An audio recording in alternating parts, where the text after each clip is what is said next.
안녕하세요. 반갑습니다. 오늘은 2023년 3월 첫째 주 우리 주일 예배에 오신 여러분들 다시 한번 진심으로 환영합니다. 이 자리에 또 환영하실 분이 계신데요. 우리 강현욱 형제 아버님 어머님 오신 거 환영합니다. 우리 이삐 아버님이랑 같이 세 분의 아버님 어머니 계시니까 교회가 되게 밝아지고 너무너무 감사한 것 같습니다. 또 특별히 오늘은 제주 가정교회는 우리 양도현 이선영 지금 좀 회복 공부하고 계시는데 그 집에서 다 모인다고 합니다. 이제 서귀포시에서 제주시로까지 가서 지금 다 이동해서 도현 씨네 집에서 모인다고 하는데요. 잘 계시죠? 안부 전합니다. 어렵게 또 모임을 할 텐데 제주도의 제자들한테 격려를 좀 주고 싶습니다. 끝나고 또 제주 돼지고기 파티를 한다고 부럽네요.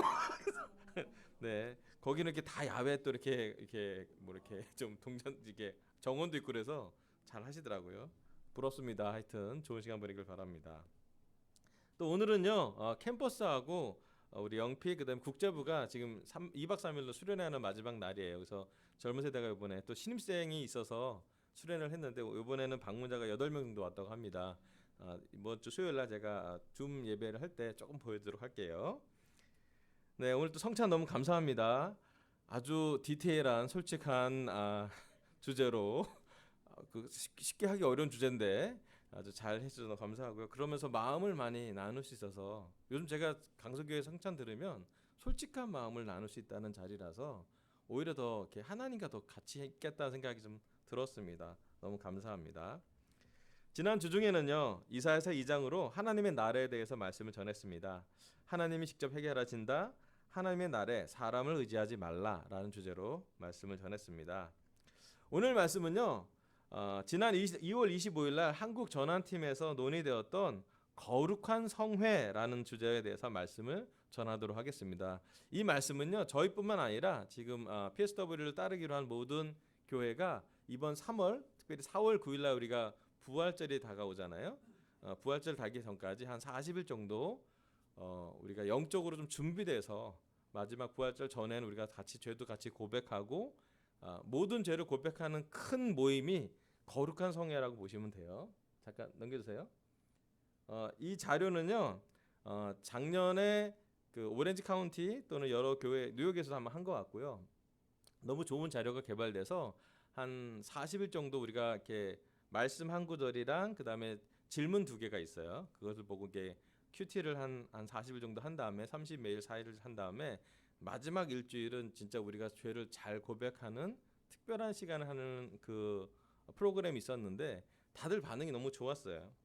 그리고 또 우리 한국 전환팀에도 한국이 좀 전환되길 바랐는데 특별히 이제 부산교회가 같이 이제 합쳐지면서 부산교회 제자들의 요청 중에 하나가 한국교회 전체가 영적으로 어떤 같은 하나를 바라보면서 뭔가 영적인 활동을 같이 했으면 좋겠다 제안을 했는데 그러면 제일 좋은 거는 같이 이제 말씀도 나누고 큐티를 나누는 것이 우리가 영적으로 가장 좋은 교제라고 생각이 들어서 우리 한상우 형제님께서 또 제안을 해서 이런 자료가 있습니다. 그래서 이 자료를 공유했고 어렵지 않아요. 지금 다 여러분 뭐 결혼부나 싱글 카테고리 다 올라갈 겁니다.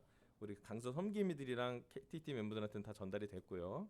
그래서 오늘은 이 거룩한 성회가 뭔지 그리고 이 성회를 어떻게 준비하면 될지에 대해서 조금 말씀으로 준비하고 이사야 말씀 저기 강해 말씀은 제가 어차피 다 진행할 거니까 천천히 해도 될 것 같고 이번 3월 한 달은 우리가 여기에 좀 더 전 교회가 같이 함께하는 것에 동참형으로 진행하면 좋을 것 같아서 준비해봤습니다. 또 4월 9일이면 이제 부활절이기 때문에 이제 많은 이제 그 천주교 특별히 이렇게 이 절기를 지키는 특별히 유대교 같은 그런 절기 지키는 사람이 사순절이라고 해요. 사순절 40일 동안 이렇게 왜냐하면 이제 성경적으로 40일은 되게 중요하잖아요. 모세가 하나님과 보낸 시간도 특별히 중요하고 예수님이 복음 사역하기 전에 40일 동안 금식한 것도 그렇고 좀 되게 중요한 뭔가를 준비하는 시간으로 되게 중요한 시간 한 40일 보는데 우리 특별히 부활절을 남긴 한 40일 동안은 이렇게 많은 개신교에서도 최근에는 이렇게 절기 종교력을 갖고 많이 진행하고 있는데요. 우리는 똑같이 막 이렇게 딱 따르진 않은데요. 그 의미를 좀 잘 봤으면 좋을 것 같아서 말씀을 준비해봤습니다. 또 특별히 지금 이제 오늘이 3월 5일인데요. 새로운 학년이 됐잖아요. 우리 아이들이 새 학년이 됐고요. 새 학기가 됐고요. 뭐, 뭐 대학교 같은 경우는 신입생이 생기는 그런 시기이기 때문에 한국 교회가 뭔가 전환됐으면 좋겠는데 전환의 가장 중점이 제일 첫 번째로 하나님과 관계하는, 또 하나님과 이렇게 우리 죄를 좀 잘 열어놓고 해결해 볼 수 있는 아주 좋은 기회인 것 같아서 이렇게 준비를 해봤습니다. 자, 말씀 넘겨주세요. 레위기 16장 29절부터 31절 제가 읽어볼게요. 대속죄일에 대한 말씀입니다. 다음은 너희가 길이 지켜야 할 규례이다. 일곱째 달 그 달 10일은 너희가 스스로 고행을 하는 날이니 아무 일도 하여서는 안 된다. 이것은 이스라엘 사람이거나 너희와 함께 사는 외국 사람이거나 다 지켜야 한다. 이 날은 너희의 죄를 속하는 날, 너희가 깨끗하게 되는 날이기 때문이다. 너희가 지은 온갖 죄가 주 앞에서 씻기는 날이다. 31절 이 날은 너희가 엄격하게 지켜야 할 안식일이다. 너희가 스스로 고행을 하는 날이다. 이것은 너희가 길이 지킬 규례이다. 레위기 23장 35절 읽을게요. 초막절 첫날에는 거룩한 모임을 열고 생업을 돕는 일은 아무것도 해서는 안 된다. 하나님께서 모세를 통해 이스라엘에게 전해준 아주 중요한 율법이 있습니다. 우리가 잘 알고 있죠. 우리 십계명도 알고 있고 또 여러 안식일에 대한 말씀도 많이 있죠. 특히 레위기는 하나님이 전한 율법 또 제사에 대한 방법에 대해서 상세히 기록되어 있습니다. 이 레위기를 기초로 해서 유대인의 절기가 다 정하는데 뭐 유월절이나 뭐 초막절, 뭐 칠칠절 여러 가지 우리가 좀 아시는 분도 있고 좀 모르시는 분도 있을 텐데 하여튼 그런 여러 가지 절기가 있는데 그 절기 중에 가장 중요한 절기 중에 하나가 대속죄일이에요. 그러니까 죄를 용서받는 가장 큰 날, 뭐 이렇게 표현할 수 있습니다. 다음 슬라이드 넘겨주세요. 네, 넘겨주세요. 첫 번째 포인트는요. 대속죄일, 너희는 스스로 죄를 고백하고 용서를 받아라. 아멘. 하나님께서 레위기 16장 29절부터 31절까지 기록한 말씀은 안식일 중에서도 중요한 안식일이라고 얘기를 했어요. 다음 슬라이드 넘겨주세요. 우리 세 번역에는 엄격하게 지켜야 할 안식일이라고 표현되어 있고요. 또 그 개역 한글판에는 안식일 중에 안식일이라고 표현되어 있고요. 좀 더 23절 32절은 쉴 안식일이라고 표현되어 있어요. 그게 뭐냐면 안식일 중에서 가장 중요한 안식일이라고 표현하면 돼요. 이 표현은 뭐냐면 죄를 속죄하는 속죄일에는 모든 이스라엘 백성들이 한 사람도 빠짐없이 쉬면서 자기 자신의 허물을 돌아보며 스스로 괴롭게 해야 한다는 뜻을 얘기하고 있습니다. 이날은 특별한 안식일로서 육체적인 휴식이 강조되는 일반 안식일과는 달리 죄의 각성과 영적 회개에 전심전력하는 날이다. 구약 성경에는 회개는 대체로 공동체 전체가 함께하는 회개로, 왜냐하면 개인적인 신앙보다 민족 공동체가 같이 했기 때문에 성회 모임으로 회개를 하는 시간을 가졌음을 의미하고 있습니다. 자, 다음 슬라이드 넘겨주세요. 그래서 유대인의 가장 큰 명절 중에 하나가 욤키푸르라고 해요. 이게 통곡의 벽입니다. 남아 있는 벽이 이거밖에 없어요. 이 벽에 가서 사람들이 다 이렇게 머리를 대고 머리를 이렇게 슬퍼하면서 자기 죄를 고백하는, 지금도 이거 지키고 있어요. 넘겨주세요.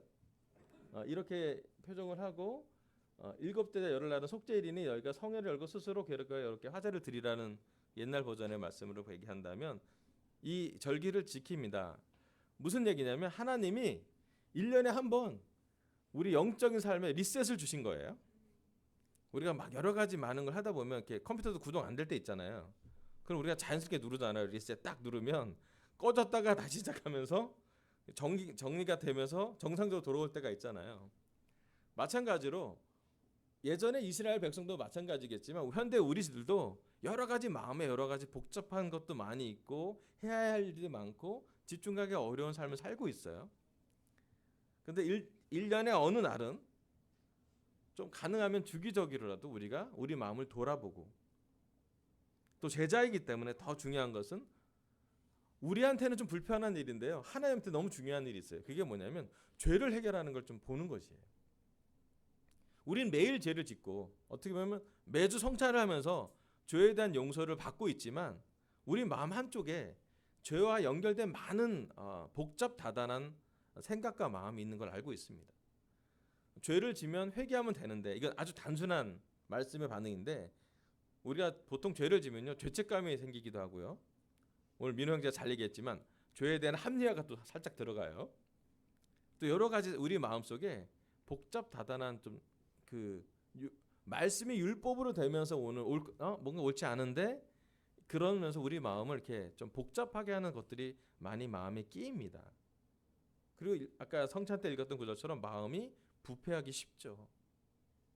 왜냐하면 우리가 죄를 고백하고 회개하는 기쁨을 하나님한테는 그것이 너무 중요한 기쁨인데 사람들한테는 하고 싶지 않은 느낌으로 해야만 되는 어떤 그런 의무감으로 와닿을 수 있는 가장 중요한 경계가 바로 여기입니다.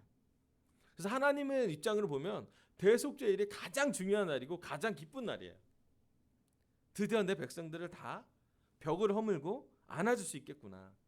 내가 아버지로서 또 하나님 창조주로서 내 창조인인 창조물인 인간들과 함께 사람들과 함께 다 교제할 수 있구나. 벽을 허무는 아주 중요한 기쁜 날인데 사실 우리 사람들은 죄도 고백해야 되고 스스로 고행을 해야 될 정도로 금식을 할 정도 되니까 좀 어려울 수 있습니다. 하지만 이 시간이 이스라엘 사람들한테 주기적으로 있었던 것처럼 어쩌면 우리 전 세계 제자들 특별히 우리 한국 제자들 또 요즘 많은 교회 상황 때문에 어지럽다면 우리가 다른 전환보다는 하나님한테 전환되는 것 하나님과 관계에서 다른 것보다 우리 죄에 대해서 좀 각성하고 스스로 고백해보고 스스로 마음을 준비해보는 게 참 중요할 거라는 생각을 했습니다. 자, 넘겨주세요. 이제 대속죄일에 대해서 좀 설명을 드릴게요. 이건 우리가 좀 모르시는 분도 있을 것 같아서 대속죄일은 유대인의 1년 중에 유월절과 더불어 가장 큰 절기입니다. 모세가 40일 금식한 후에 십계명을 받아서 내려오는데 우상 숭배를 아론이랑 같이 했죠. 금송아지 해서 그 우상 숭배를 했던 이스라엘 사람들이 모든 자기네 죄를 고백했을 때 용서하는 사건을 기념하는 또 그것을 다시 한번 반복하는 것을 대속죄일이라고 합니다. 그러니까 죄에 대한 속죄예요. 히브리 유대력으로는 7월 10일이고요. 우리 태양력 우리나라 일정으로 하면 10월 10일 정도 됩니다.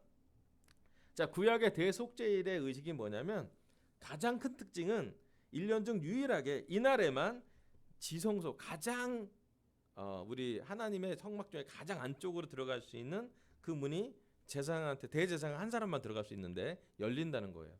거기에 들어가는 이유는 뭐냐면 죄가 다 용서되기 때문에.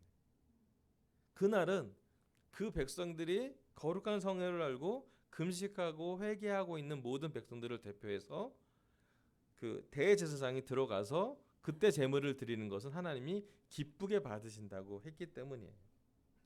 자, 구약의 대속죄일이 그랬다면 신약은 어떻게 되냐면 초막절에 해당합니다.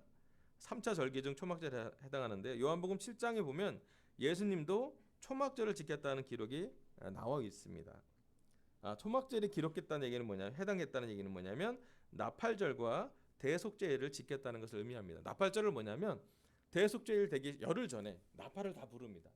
이스라엘 백성들은 이 나팔을 들으면 그때부터 금식하고 일정한 시간에 말씀을 보고 일정한 시간 기도하는 걸 계속해요.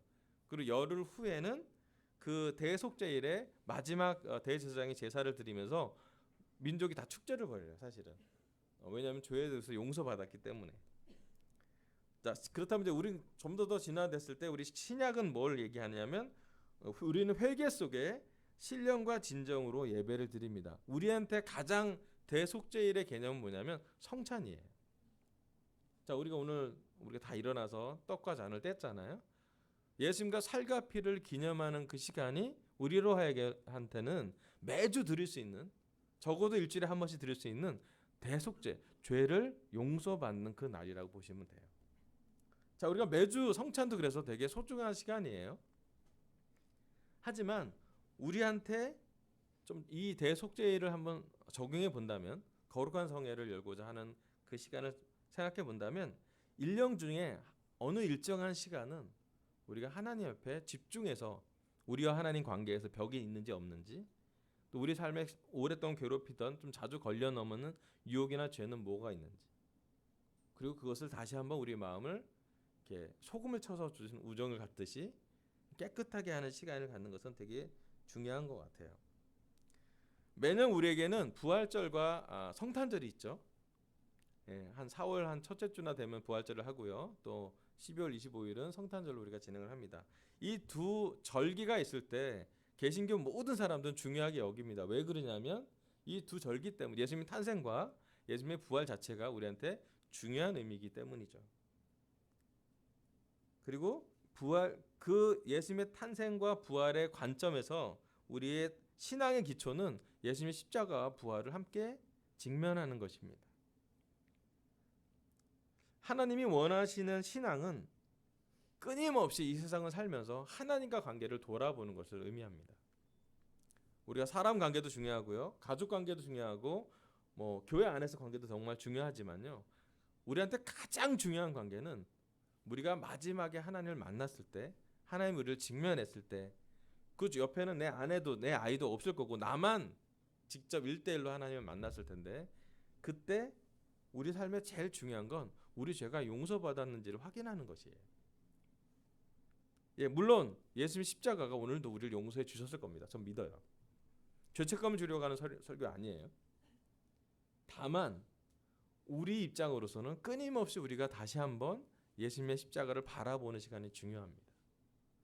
예수님이 40일을 금식하고 그의 사역을 시작했듯이 우리도 부활절을 맞이하기 전에 한 달 정도는, 오늘 이제 3월 5일이니까 이제 4월 9일까지는 한 달 좀 더 남았는데, 영적으로 좀 절제하고, 또 가능하면 마지막 주는 또 금식의 시간도 가져가면서 우리가 하나님과의 관계를 한번 깊게 묵상해보고 돌이켜볼 필요가 있다라고 저희는 생각합니다. 1년 중 어떤 기간에는 이런 시간을 주기적으로 가진다면 아마 우리도 영적으로 리셋되는 시간이 될 수도 있겠죠. 다시 재충전이 되는 시간이 될 수도 있고, 또 우리 신앙의 본질, 우리 스스로가 결정하는 거예요. 물론 이스라엘 백성은 다 했기 때문에 해야겠죠. 공동체가 했기 때문에.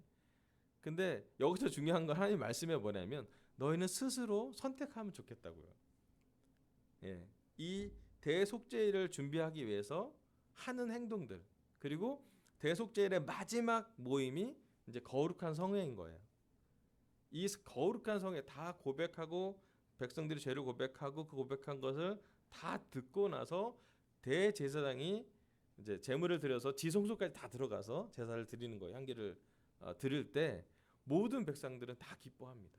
어떤 사람은 울기도 하고, 어떤 사람은 기뻐하면서 우리의 죄가 용서받았구나, 우리는 하나님의 백성이다, 우리가 하나님과 함께 할 수 있구나 라고 하나님께 인정받는 시간이라고 보면 돼요. 우리 제자로서도 우리 강서교회 제자들이나 제주 가정교회 제자들 1년이 쉽게 지나갑니다. 빨리 지나가는 것 같아요. 속도가 좀 빠른 것 같아요. 그래서 우리가 1년 중에 어떤 시간에는 잠깐 시간을 내서 우리의 죄와 우리가 죄를 용서받은 게 얼마나 놀라운 특권인지, 그리고 우리가 물론 성역 공부 자주 할 때는 우리 죄도 많이 고백하고 성역 공부 하는 사람을 위해서라도 우리가 먼저 시간을 보낼 수도 있지만, 우리가 최근에는 성역 공부가 많지 않을 수도 있고, 또 우리가 우리 죄를 고백하는 게 생각보다 자유롭거나 쉽지 않을 수도 있어요. 특별히 코로나 때문에 만나기도 쉽지 않았기 때문에. 하지만 다시 한번 우리가 대속죄일을 좀 생각해 보면서, 그 의미를 생각해 보면서 너희는 스스로 죄를 고백하고 용서를 받아라 하는 그 말씀에 우리가 한번 반응해 보시면 좋겠습니다. 아멘. 하나님이 원하시는 죄에 대한 회개의 기회인 대속죄일에 대해서 한번 묵상해 보고 거룩한 성에 대해서 알아보면 참 좋겠어요. 아직 생소할 수 있어요. 잘 모를 수도 있어요. 괜찮습니다. 대속죄일이 뭔지 잘 몰라도 괜찮아요. 하지만 그 의미는 되게 중요해요. 그러니까 절교수 꼭 지켜야 된다라기보다도 우리 죄가 용서받은 것이 얼마나 놀라운 것인지, 그리고 우리가 죄를 스스로 고백하는 것이 얼마나 하나님한테는 회개의 기회라는 특권이신지를 우리가 깊게 인식할 필요가 있는 것 같습니다. 아멘. 다음 슬라이드 넘겨주세요. 자, 이제 거룩한 성회가 나오는 구절이에요. 요엘서 1장 12절부터 14절.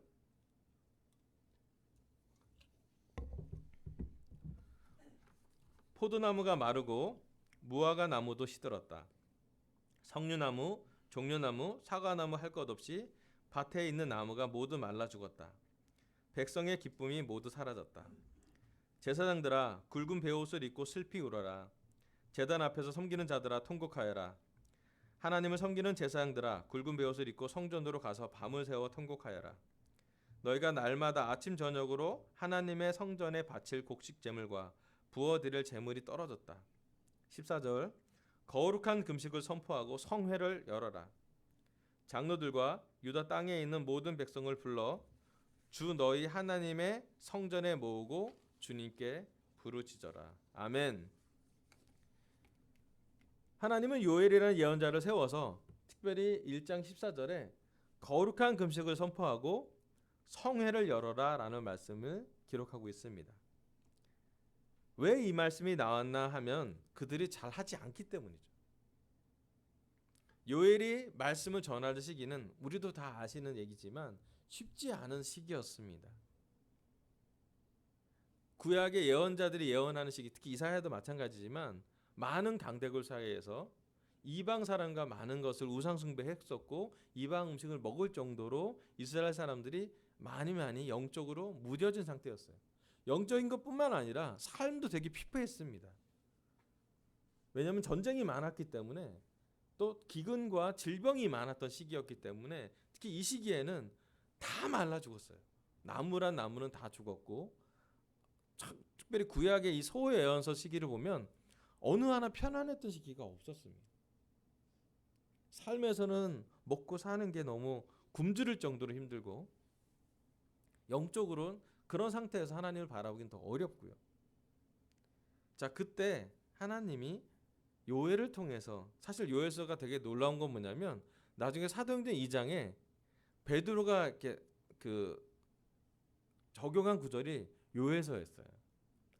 마지막에 모든 사람에게 하나님의 영을 부어주겠다고 예언한 그 말씀도 요엘서에서 나옵니다. 요엘서가 길진 않은데요. 한 5장까지밖에 없는데 그 안에 대단히 많은 영적인 예언이 담겨져 있습니다. 이스라엘 백성들은 그들이 할 수 있는 율법의 일부만 집중했어요. 뭐 안식일에 대한 규정이나 십계명에 대한 것을 특별히 일부 제사장들이나 이런 사람들은 그래도 먹을 게 있었기 때문에 그들이 지켰겠죠. 하지만 하나님은 예언자 요엘을 선택해서 이스라엘 백성이 재앙 중에서도 회개하라고 또 회개할 때 그 재앙이 떠나가고 하나님께 은혜를 받는다는 것을 예언적으로 기록하고 있습니다. 자, 오늘 설교 두 번째 포인트는요. 거룩한 금식을 선포하고 성회를 열어라입니다. 이게 이제 거룩한 성회의 말씀이에요. 좀 더 구체적으로 요엘서 2장 12절부터 18절까지 한번 더 읽어볼게요. 요엘서 2장 12절입니다. 지금이라도 너희는 진심으로 회개하여라. 나 주가 말한다. 금식하고 통곡하고 슬퍼하면서 나에게로 돌아오너라. 옷을 찢지 말고 마음을 찢어라. 주 너희의 하나님께로 돌아오너라. 주님께서는 은혜롭고 자비로우시며 오래 참으시며 한결같은 사랑을 늘 베푸시고 불쌍히 여기는 마음이 많으셔서 뜻을 돌이켜 재앙을 거두시기도 하신다. 행여 주님께서 마음과 뜻을 돌이키시고 오히려 복까지 베푸셔서 너희가 주 하나님께 곡식 제물과 부어드리는 제물을 바칠 수 있게까지 하시는지 누가 아느냐. 너희는 시온에서 뿔나팔을 불어라. 거룩한 금식을 선포하고 성회를 열어라. 백성을 한데 모으고 회중을 거룩하게 구별하여라. 장로들을 불러 모으고 어린 아이들과 젖먹이들도 불러 모아라. 신랑도 신방에서 나오게 하고 신부도 침실에서 나오게 하여라. 주님을 섬기는 제사장들은 성전 현관과 번제단 사이에서 울면서 호소하여라. 주님, 주님의 백성을 불쌍히 여겨 주십시오. 주님의 소유인 이 백성이 이방인들에게 통치를 받는 수모를 당하지 않게 하여 주십시오. 세계 만민이 그들의 하나님이 어디 있느냐 하면서 조롱하지 못하게 하여 주십시오. 18절. 그때 주님께서 땅이 당한 일로 마음 아파하시고 당신의 백성을 불쌍히 여기셨다. 아멘. 하나님은 요에서를 통해서 우리 모두에게 진심으로 회개하라고 촉구하십니다. 회개의 본질은 하나님에서 떠난 사람이 하나님에게 돌아오는 것을 의미합니다. 집을 떠난 사람이, 하나님의 집을 떠난 사람이 하나님의 집에 돌아오는 것을 회개라고 볼 수도 있죠. 놀라운 말씀은 여기 18절 말씀에 있습니다. 주님께서 땅이 당한 일로 마음 아파하시고 당신의 백성을 불쌍히 여기셨다라고 기록하고 있어요. 사실은 삶이 가장 궁핍했을 때 요엘이 기록했던 그런 어려운 상황에서 하나님은 백성들을 회복시켜 주길 원했어요. 땅도 소실을 잘 거칠 수 있도록, 또 영적으로 하나님과 관계에서도 벽을 허물고 하나님과 좀 자유롭게 교제하는 것을 꿈꾸셨습니다. 그리고 얘기합니다. 간절하게 얘기합니다. 이스라엘아, 나에게 돌아오라고. 진심으로 회개하고 마음을 찢으라고요. 사실 요엘서에는 사도행전 2장에 성취된 예언이 기록됩니다. 말세에 모든 사람에게 하나님의 영을 부어주신다는 말씀이 이 뒤에 나와요. 하나님이 슬퍼하고 정말 이방빙조하게 힘들어하고 있는 이스라엘 백성에게 하나님이 얘기합니다. 내 영을 다 나눠주겠다고. 그리고 하나님과 함께 직접 예배 드릴 수 있는 것으로 대속죄의 일을 하나님은 인도하십니다. 자, 이것이 전달돼서 특별히 사도행전에는 우리가 구원받는 죄를 용서받는 회개와 또 세례와 성령님을 선물 받는 거 우리가 다 경험했죠. 우리가 세례 받을 때 다 그것을 기억합니다. 우리가 하나님과 함께 직접 이렇게 예배드릴 수 있는 이유는 예수님의 십자가와 부활이 이 말씀과 함께 연결되어 있기 때문입니다. 자, 우리가 그렇다면 어떤 죄를 어떻게 회개해야 되는지를 한번 생각해 보면 좋을 것 같아요. 저 개인적으로 먼저 말씀을 드릴게요. 작년 3월 우리 내 목사는 한국 교회의 제자들이 한국에 있는 모든 제자들에게 목사들의 미팅에서 있었던 분열에 대해서 고백을 했습니다. 좋은 상황에서 얘기한 게 아니라 하다 안 돼서 얘기한 거예요. 더 이상 우리가 기능하지 못할 것 같고 이렇게 해서는 교회가 하나 되는 거, 연합되는 것에 대해서 그것이 깨어질 것 같아서 고백하고 제자들한테도 고백하고 또 PSW에 있는 장로나 교사들한테도 보고를 했습니다. 사실 이것은 되게 어려운 과정이었어요. 여러분들 아시겠지만 목사들 안에서는 이 죄는 고백하기 힘든 죄 중에 하나였습니다. 왜냐하면 많은 시간 동안 제자들이 목사들 사이에서 문제가 있는 거 아니라고 느꼈었지만 잘 얘기 못했던 주제 중에 하나였어요. 근데 그 네 목사 중에 한 명으로 저도 생각한 것은 뭐냐면 더 이상 숨길 수가 없었습니다. 이래서는 안 되겠다는 생각이 들었고 이렇게 되는 것은 하나님 앞에 옳지 않다는 생각을 했고 또 제자들한테도 너무 옳지 않다는 생각을 하게 됐습니다. 물론 이 죄를 고백한 것 때문에 우리는 되게 더 어려운 교회 안에 충격이 있었죠. 저에게 가장 힘든 시간은 죄를 죄로 인정하지 않는 목사였을 때 저한테는 되게 힘들었던 것 같아요. 죄를 졌다가 문제가 아니라 죄에서 회개했다가 중요하잖아요. 근데 회개가 잘 안 되는 거예요. 그리고 정죄하고 싶은 마음이 있는 게 아니라 하나님 앞에 올바르지 않은 것을 우리가 드러내야겠다는 생각을 하게 됐습니다. 이 편지 때문에 교회는 충격을 받았고 힘들었을 겁니다.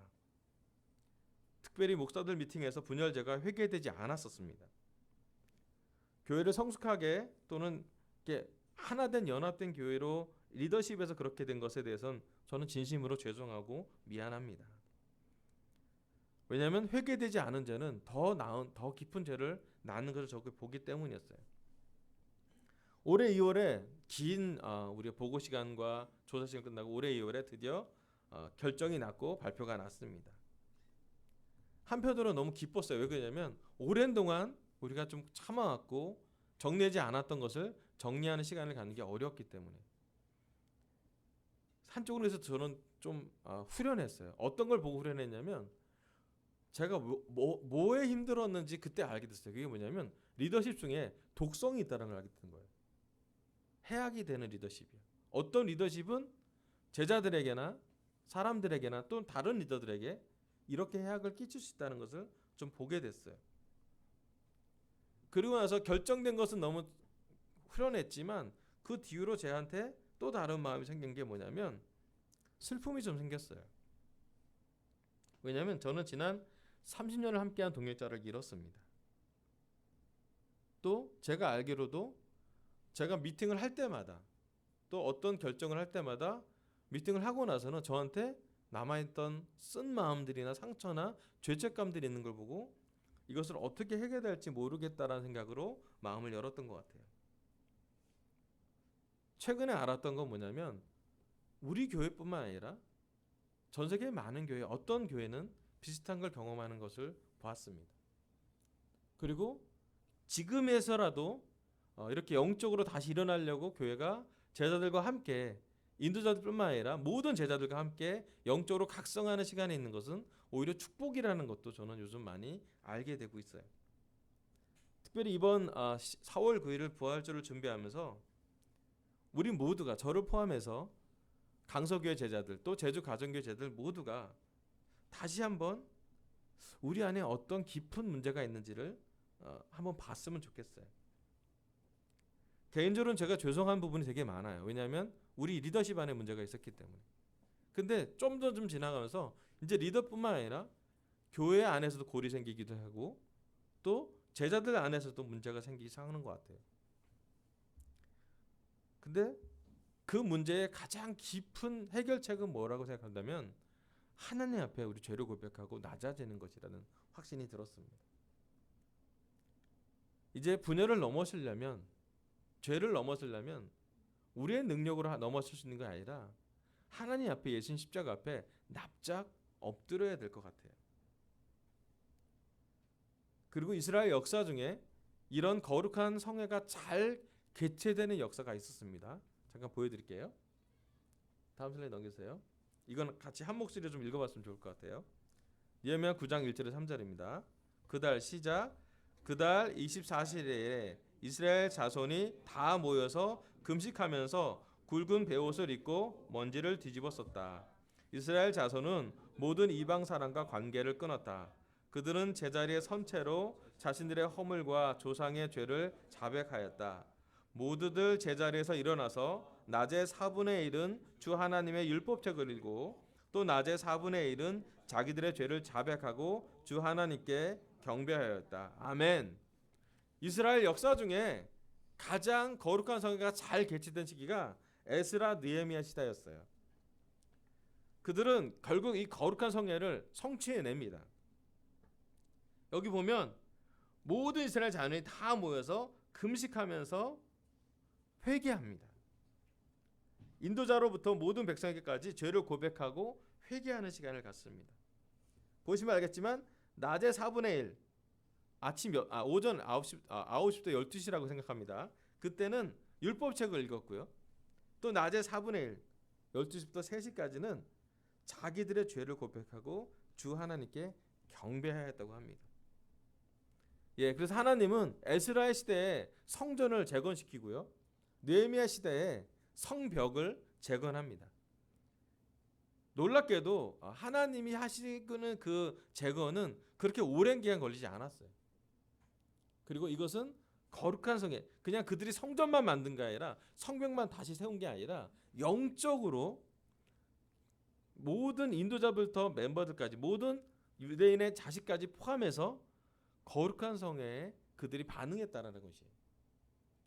성경에서 제가 에스라와 느헤미야가 지금 되게 중요하다고 생각하는 이유는 우리 모두 대한민국 교회 모두가 다시 한번 에스라나 느헤미야 시대처럼 마음을 다시 먹고 함께 거룩한 성회에 준비를 했으면 좋겠어요. 특히 여기 나온 말씀처럼 우리 스스로 하나님 앞에 말씀을 읽고 반응하고 우리 스스로 우리 죄를 고백할 정도로 거룩한 성회를 한다면 아마 대한민국 교회 지금 아마 이 설교를 듣는 모든 분들도 각 지역 교회에서도 아마 비슷한 말씀이 다 진행이 됐을 거고 주중에는 벌써 우리 분당계 박찬론 형제는 분당계 설교를 했을 거고요. 그래서 이 한 달 동안은 우리가 큐티 자료도 남겨줄 거고요. 이 한 달 동안은 준비를 하고 4월 2일부터 8일까지 그 마지막 주는 형제자매 따로 모여서 서로 죄를 고백하는 시간을 좀 가지려고 합니다. 대신에 죄만 고백하는 시간이 아니라 영적으로 우리가 준비되고 무장돼야 되기 때문에 여기 말씀, 회개에 대한 말씀, 또 여러 가지 많은 준비된 말씀이 있으니까 그 큐티를 보면서 같이 진행했으면 좋겠어요. 그래서 오늘 다 카톡으로 올려둘 테니까 보시고 첫날부터 우리가 지금 딱 40일에서는 우리가 며칠 지났기 때문에 한 주 정도 좀 지났기 때문에 빨리 이렇게 진행하면 좋을 것 같습니다. 특히 이런 3월 한 달에는 우리가 이 거룩한 성에 대한 개념을 또 이해하고 속죄가 얼마나 중요한지도 한번 생각해 보면서 우리가 큐티도 동참하고 마음을 준비했으면 좋겠습니다. 자, 마지막 슬라이드 넘겨주세요.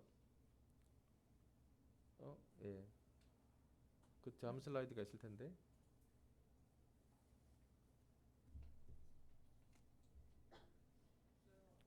없나요?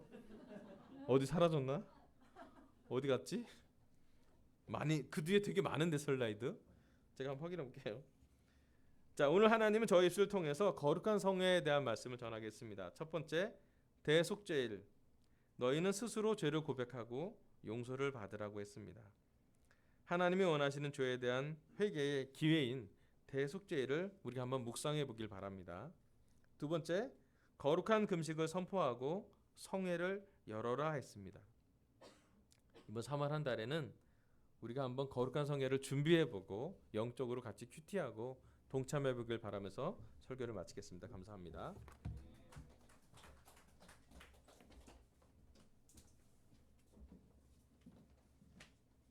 네, 모두 자리에서 일어나십시오. 자, 말씀에 반응하시면서 186장 죄짐 맡은 우리 구주를 다 같이 찬양했습니다. 186장입니다.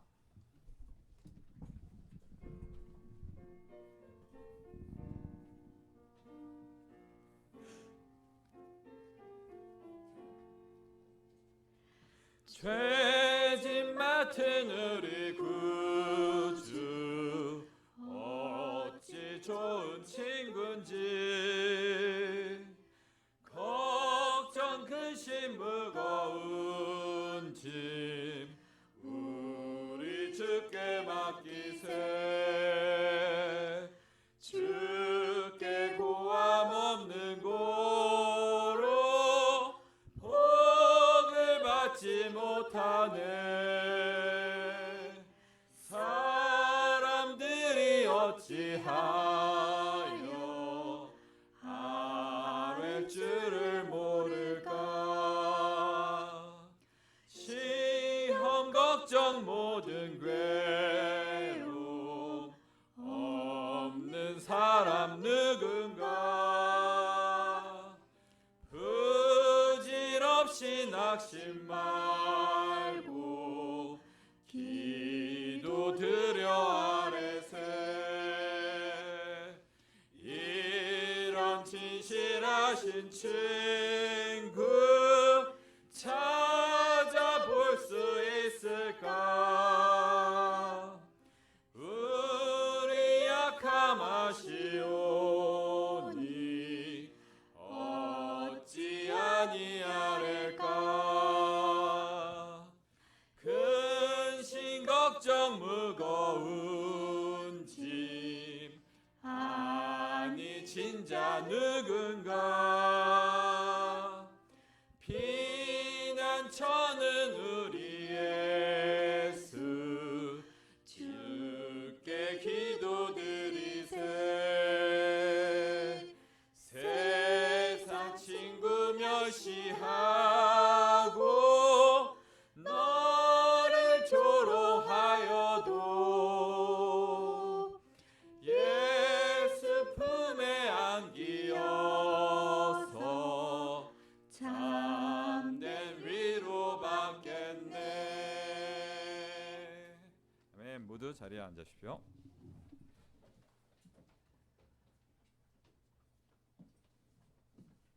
안녕하세요. 반응과 광고를 위해 올라왔습니다. 오늘 성찬과 설교를 듣고 제가 이거 재밌다 싶었는데 세 가지의 포인트를 조금 이제 제 나름대로 정리를 했는데요. 첫 번째는 회개에 대해서 다시 생각을 좀 해보게 된 것 같아요. 거룩한 성회라는 그 주제를 보면서 제자들의 특권이잖아요. 회개할 수 있다라는 거. 사실 회개를 한다라는 게 매번 도전이 되는 것 같아요. 내가 죄인이라는 거를 직면해야 되고 그걸 인정해야 되고 근데 딱 인정하는 순간 또 그리고 그 모든 죄가 깨끗이 씻어주셨다는 거를 딱 마음에 받아들이는 순간 이보다 더 후련하고 편안할 수는 없잖아요. 예, 주홍같이 붉은 죄라고 했는데 사실 우리 세례받기 전에 성경 공부할 때 우리 죄를 적어봤던 거 한번 떠올려 보시면 얼마나 많습니까? 예, 그리고 지금도 그런 죄가 많은데 이제 회개를 할 수 있는 기회가 있다라는 거는 우리의 특권이 분명한 것 같아요. 그래서 회개하자. 다시 40일 동안 우리의 마음을 준비하자. 그리고 특히 이스라엘 백성이 그랬던 것처럼 우리 교회가 함께 하나님 앞에 마음을 다시 정리하자라는 게 너무 반가운 말씀이라는 생각이 들었고요.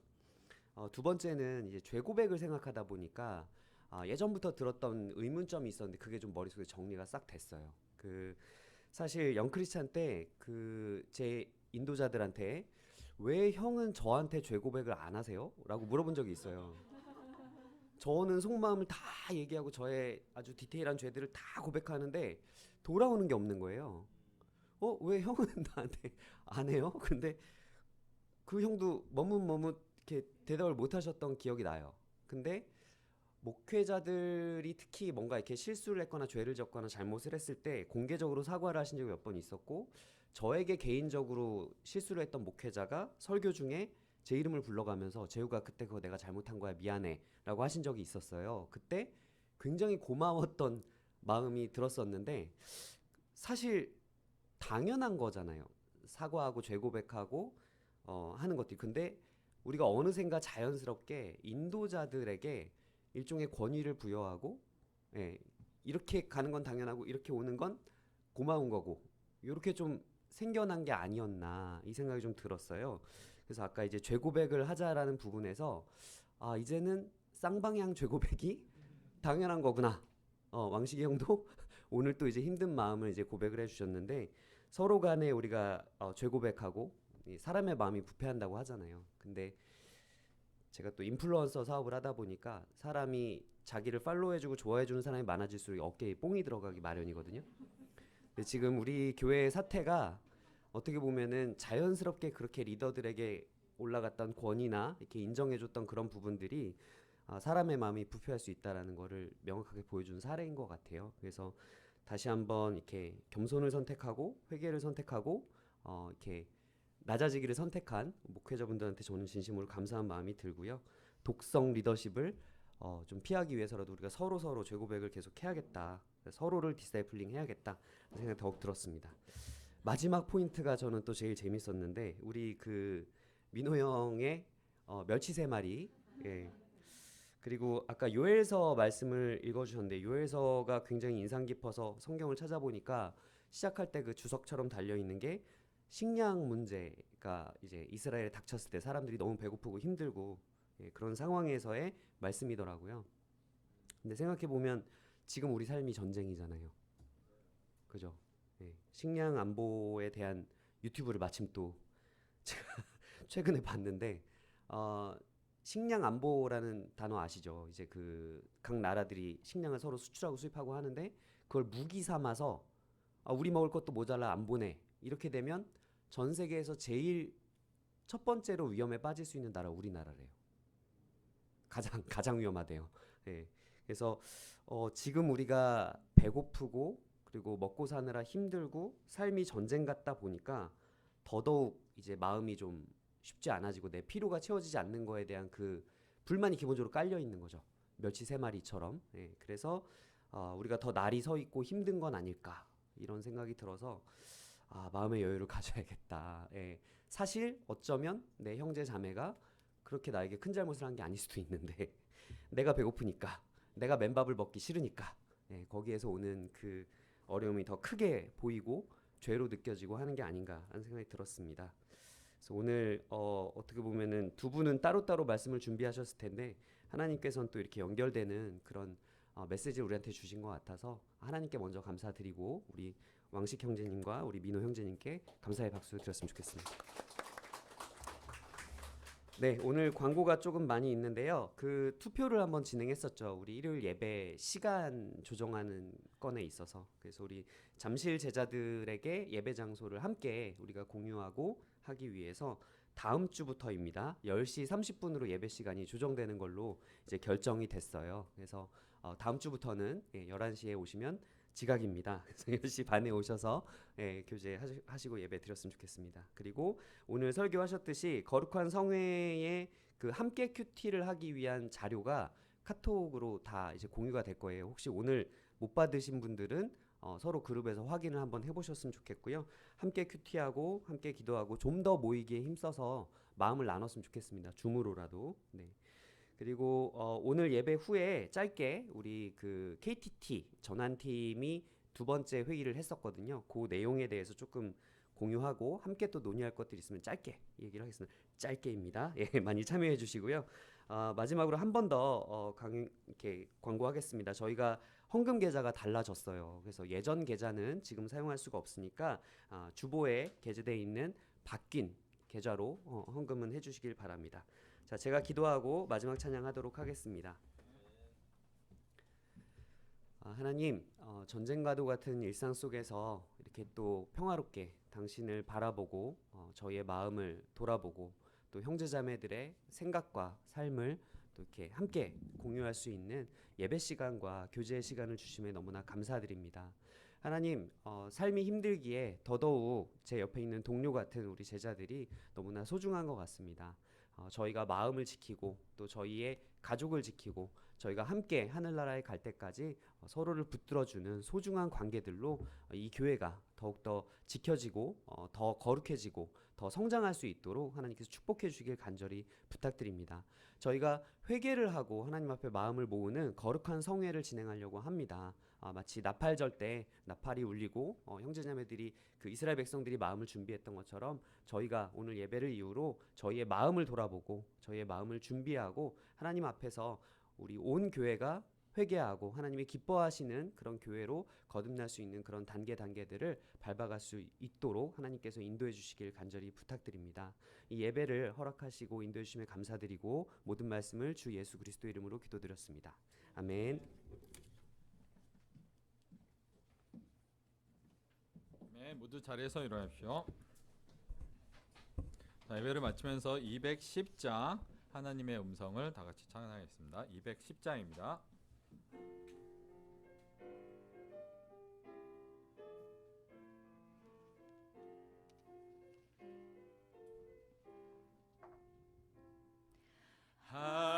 하나님의 음성을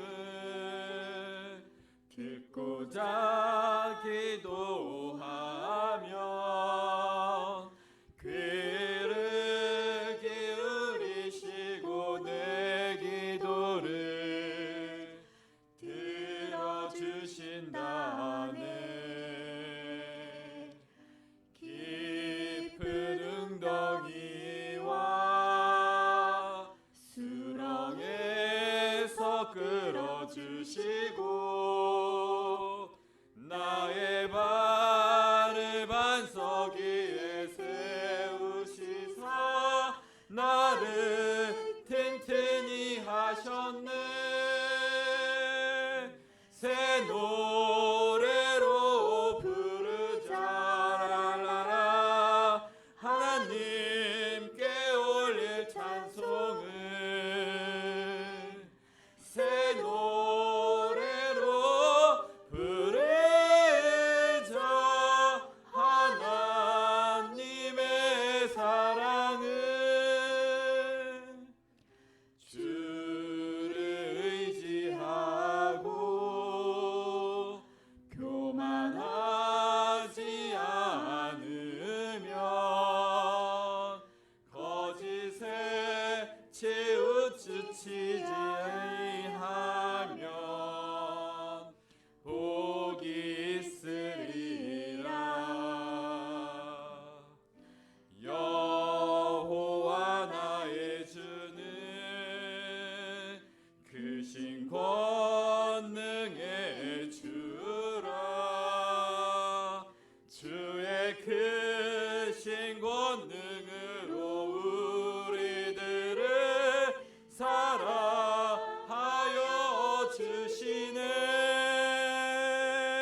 찬송을